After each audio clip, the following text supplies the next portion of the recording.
Chapter 10 of Zuleika Dobson. This recording is in the public domain. Reading by Termin Dayan. Zuleika Dobson by Max Beerbohm. Chapter 10 Sounds of a violin drifting out through the open windows of the hall suggested that the second part of the concert had begun. All the undergraduates, however, except the few who figured in the programme, had waited outside till their mistress should reappear. The sisters and cousins of the Judas men had been escorted back to their places and hurriedly left there. It was a hushed, tense crowd. "The poor darlings!" murmured Zuleika, pausing to survey them. "And oh!" she exclaimed, "there won't be room for all of them in there." "You might give an overflow performance out here afterwards," suggested the Duke grimly. This idea flashed on her better. Why not give her performance here and now? Now? So eager was she for contact, as it were, with this crowd, here by moonlight, in the pretty glow of these paper lanterns. Yes, she said, let it be here and now. And she bade the Duke make the announcement. "What shall I say?"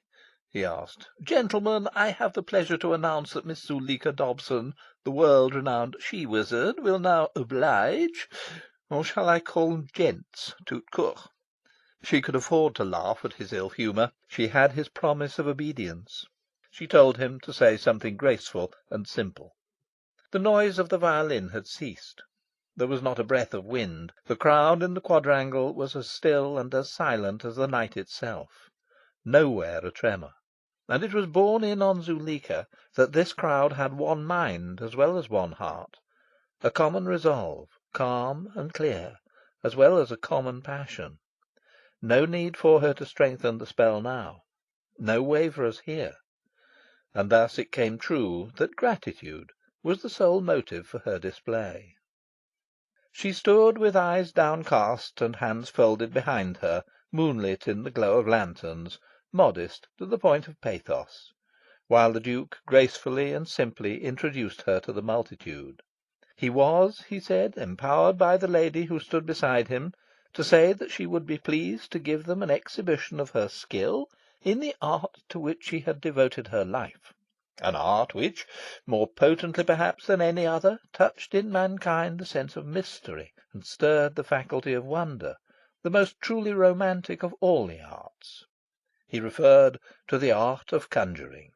It was not too much to say that, by her mastery of this art, in which hitherto, it must be confessed, women had made no very great mark, Miss Zuleika Dobson, for such was the name of the lady who stood beside him, had earned the esteem of the whole civilised world. And here in Oxford, in this college especially, she had a peculiar claim to, might he say, their affectionate regard, inasmuch as she was the granddaughter of their venerable and venerated warden.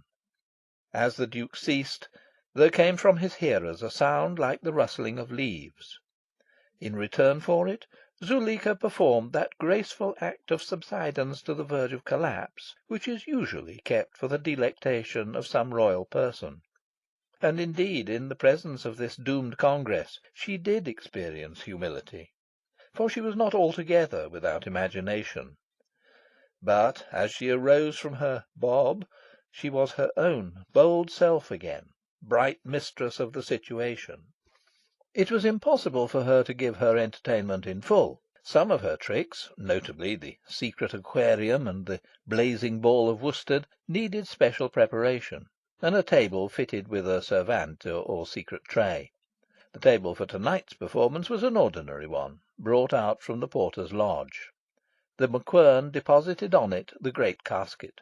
Zuleika, retaining him as her assistant, picked nimbly out from their places and put in array the curious appurtenances of her art, the magic canister, the demon egg-cup, and the sundry other vessels which, lost property of young Edward Gibbs, had been, by a Romanoff, transmuted from wood to gold, and were now, by the moon, reduced temporarily to silver.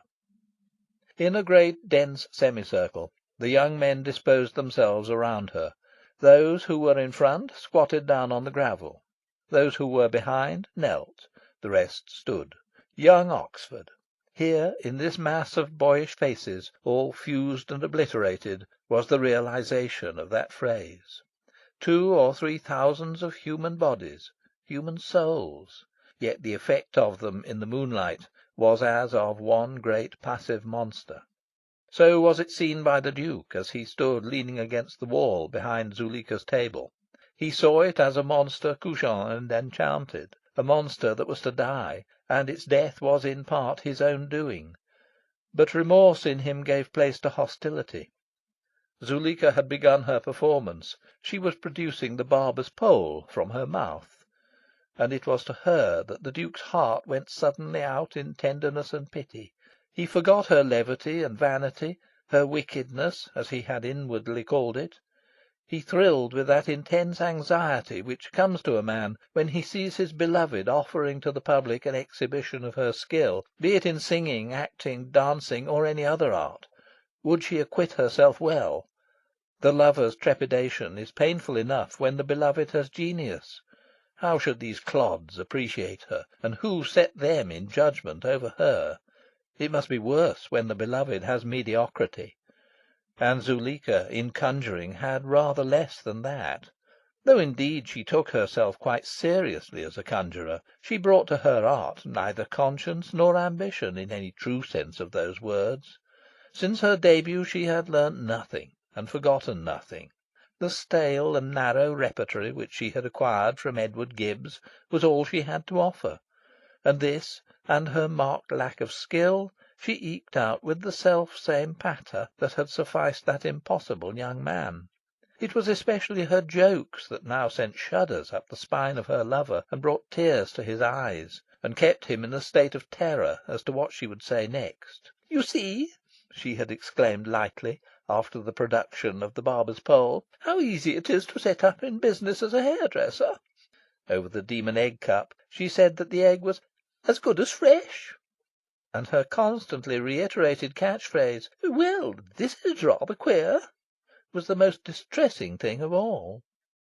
The Duke blushed to think what these men thought of her. Would love were blind! These her lovers were doubtless judging her. They forgave her, confound their impudence, because of her beauty. The banality of her performance was an added grace. It made her piteous. Damn them! They were sorry for her. Little Noakes was squatting in the front row, peering up at her through his spectacles. Noakes was as sorry for her as the rest of them. Why didn't the earth yawn and swallow them all up?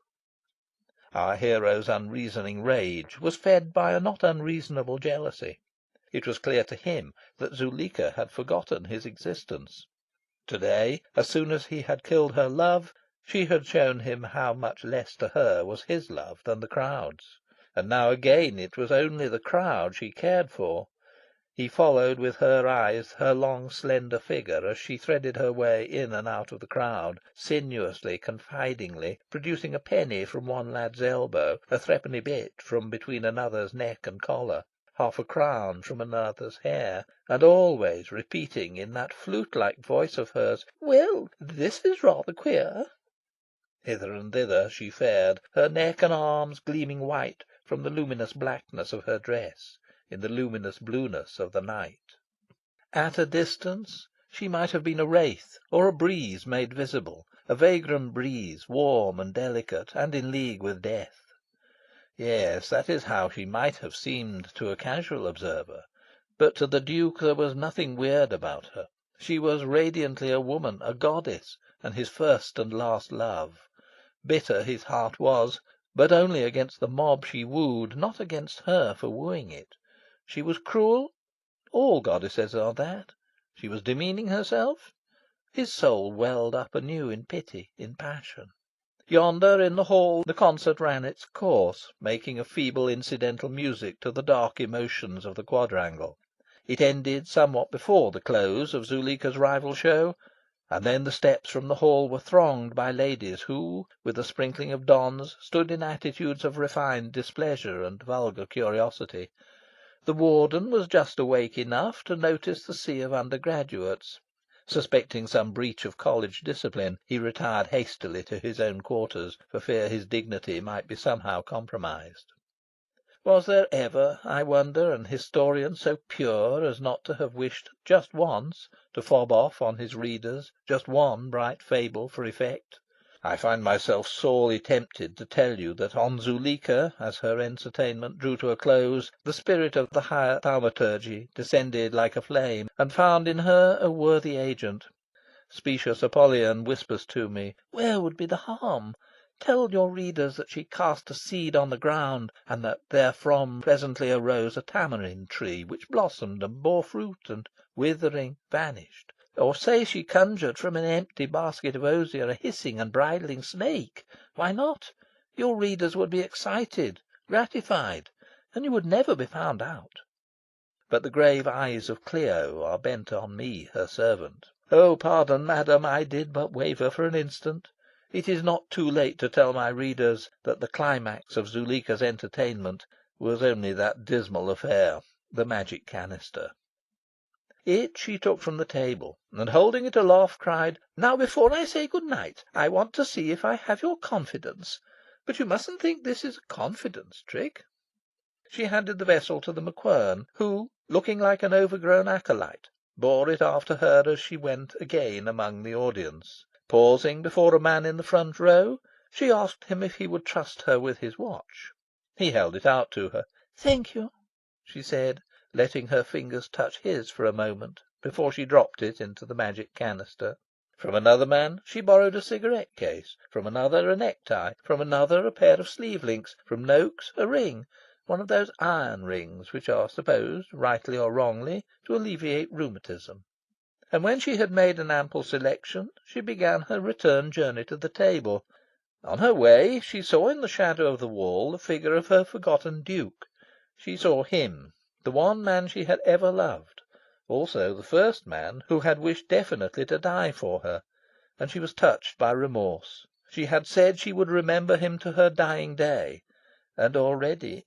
But had he not refused her the wherewithal to remember him, the pearl she needed as the clue of her dear collection, the great relic among relics? "Would you trust me with your studs?" she asked him, in a voice that could be heard throughout the quadrangle, with a smile that was for him alone. There was no help for it. He quickly extricated from his shirt front the black pearl and the pink. Her thanks had a special emphasis. The MacQuern placed the magic canister before her on the table. She pressed the outer sheath down on it. Then she inverted it so that the contents fell into the false lid. Then she opened it, looked into it, and exclaiming, "Well, this is rather queer," held it up, so that the audience whose intelligence she was insulting might see there was nothing in it. "Accidents," she said, "will happen in the best regulated canisters, but I think there is just a chance that I shall be able to restore your property. Excuse me for a moment."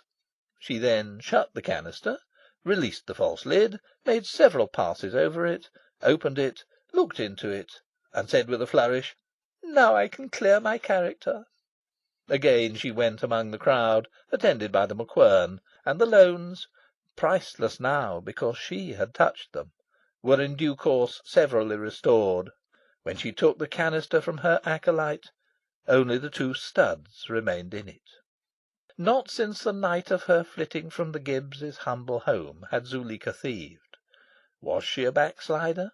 Would she rob the Duke and his heir presumptive, and the Tyrrell Tactons yet unborn? Alas, yes. But what she did now was proof that she had qualms, and her way of doing it showed that for legerdemain she had, after all, a natural aptitude which, properly trained, might have won for her an honourable place in at least the second rank of contemporary prestidigitators. With a gesture of her disengaged hand, so swift as to be scarcely visible, she unhooked her earrings and passed them into the canister. This she did as she turned away from the crowd on her way to the Duke. At the same moment, in a manner technically not less good, though morally deplorable, she withdrew the studs and vanished them into her bosom. Was it a triumph or shame, or of both a little, that so flushed her cheeks as she stood before the man she had robbed? Or was it the excitement of giving a present to the man she had loved? Certain it is that the nakedness of her ears gave a new look to her face, a primitive look, open and sweetly wild. The Duke saw the difference without noticing the cause. She was more adorable than ever. He blenched and swayed, as in proximity to a loveliness beyond endurance. His heart cried out within him. A sudden mist came over his eyes. In the canister that she held out to him, the two pearls rattled like dice. "Keep them," he whispered. "I shall," she whispered back almost shyly. "But these are for you." And she took one of his hands, and, holding it open, tilted the canister over it, and let drop into it the two earrings, and went quickly away. As she reappeared at the table, the crowd gave her a long ovation of gratitude for her performance, an ovation all the more impressive because it was solemn and subdued. She curtsied again and again, not indeed with the timid simplicity of her first obeisance, so familiar already was she with the thought of the crowd's doom, but rather in the manner of a prima donna, chin up, eyelids down, all teeth manifest, and hands from the bosom flung ecstatically wide asunder. You know how at a concert a prima donna who has just sung insists on shaking hands with the accompanist and dragging him forward, to show how beautiful her nature is, into the applause that is for herself alone.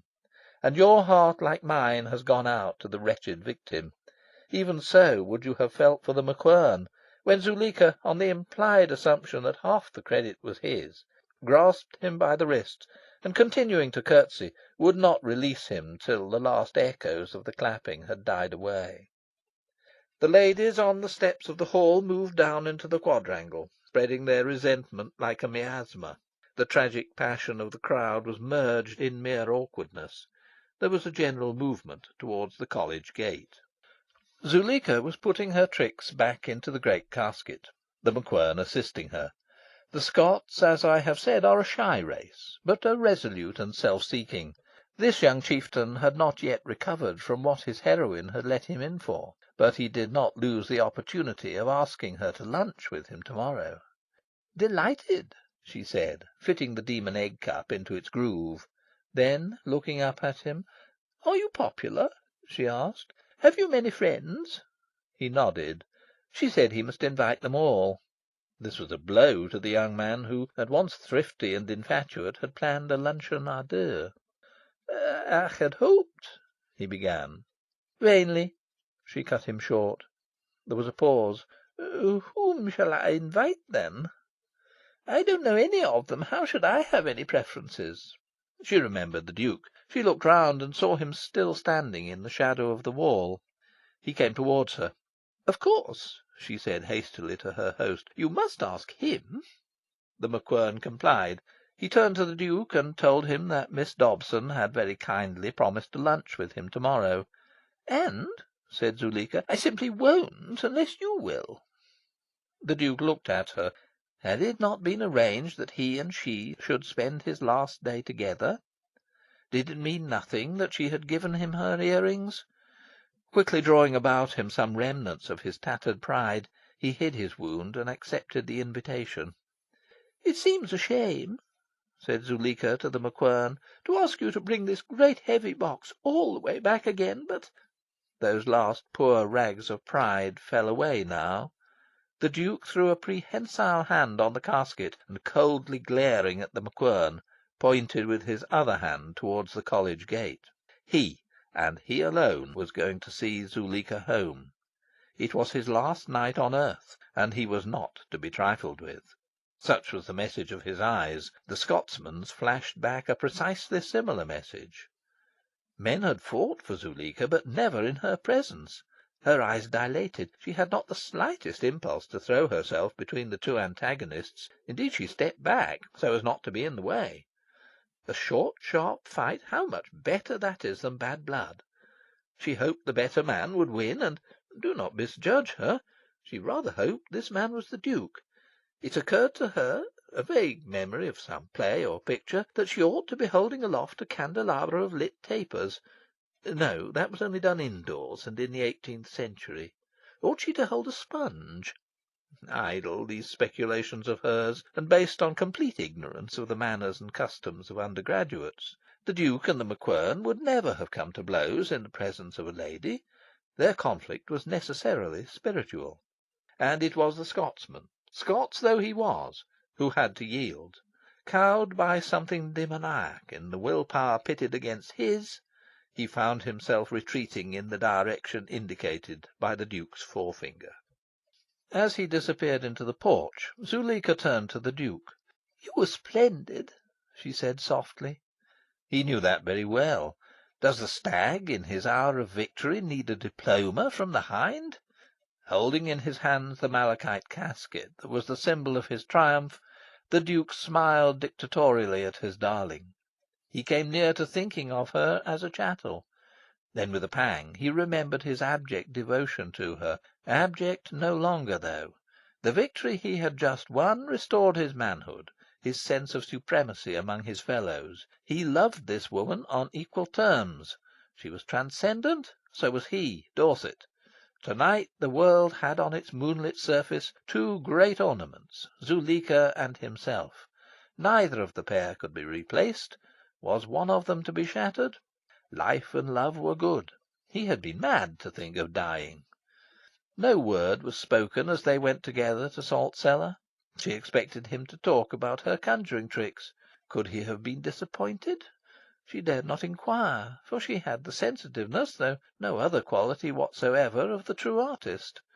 She felt herself aggrieved. She had half a mind to ask him to give her back her earrings. And, by the way, he hadn't yet thanked her for them. Well, she would make allowances for a condemned man. And again she remembered the omen of which he had told her. She looked at him, and then up into the sky. "This same moon," she said to herself, "sees the battlements of Tankerton. Does she see two black owls there? Does she hear them hooting?" They were in Salt Cellar now. "Melisande!" she called up to her window. "Hush!" said the Duke. "I have something to say to you." "Well, you can say it all the better without that great box in your hands. I want my maid to carry it up to my room for me." And again she called out for Melisande, and received no answer. "I suppose she's in the housekeeper's room or somewhere. You had better put the box down inside the door. She can bring it up later." She pushed open the postern, and the Duke, as he stepped across the threshold, thrilled with a romantic awe. Re-emerging a moment later into the moonlight, he felt that she had been right about the box. It was fatal to self-expression, and he was glad he had not tried to speak on the way from the front quad. The soul needs gesture, and the Duke's first gesture now was to seize Zuleika's hands in his. She was too startled to move. "Zuleika," he whispered. She was too angry to speak, but with a sudden twist she freed her hands and darted back. He laughed. "You are afraid of me. You are afraid to let me kiss you because you are afraid of loving me. This afternoon, here, I all but kissed you. I mistook you for death. I was enamoured of death. I was a fool. That is what you are, you incomparable darling. You are a fool. You are afraid of life. I am not. I love life. I am going to live for you. Do you hear?" She stood with her back to the postern. Anger in her eyes had given place to scorn. "You mean," she said, "that you go back on your promise? You will release me from it. You mean you are afraid to die? You will not be guilty of my death. You love me. Good night, you miserable coward." She stepped back through the postern. "Don't, Zuleika. Miss Dobson, don't. Pull yourself together. Reflect, I implore you. You will repent." Slowly she closed the postern on him. "You will repent. I shall wait here under your window." He heard a bolt rasped into its socket. He heard the retreat of a light tread on the paven hall. And he hadn't even kissed her. That was his first thought. He ground his heel in the gravel. And he had hurt her wrists. This was Zuleika's first thought as she came into her bedroom. Yes, there were two red marks where he had held her. No man had ever dared to lay hands on her. With a sense of contamination, she proceeded to wash her hands thoroughly with soap and water. From time to time such words as "cad" and "beast" came through her teeth. She dried her hands and flung herself into a chair, arose and went pacing the room. So This was the end of her great night. What had she done to deserve it? How had he dared? There was a sound as of rain against the window. She was glad. The night needed cleansing.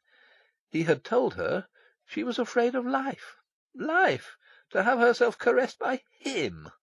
Humbly to devote herself to being humbly doted on, with a slave of a slave, to swim in a private pond of treacle. Ugh!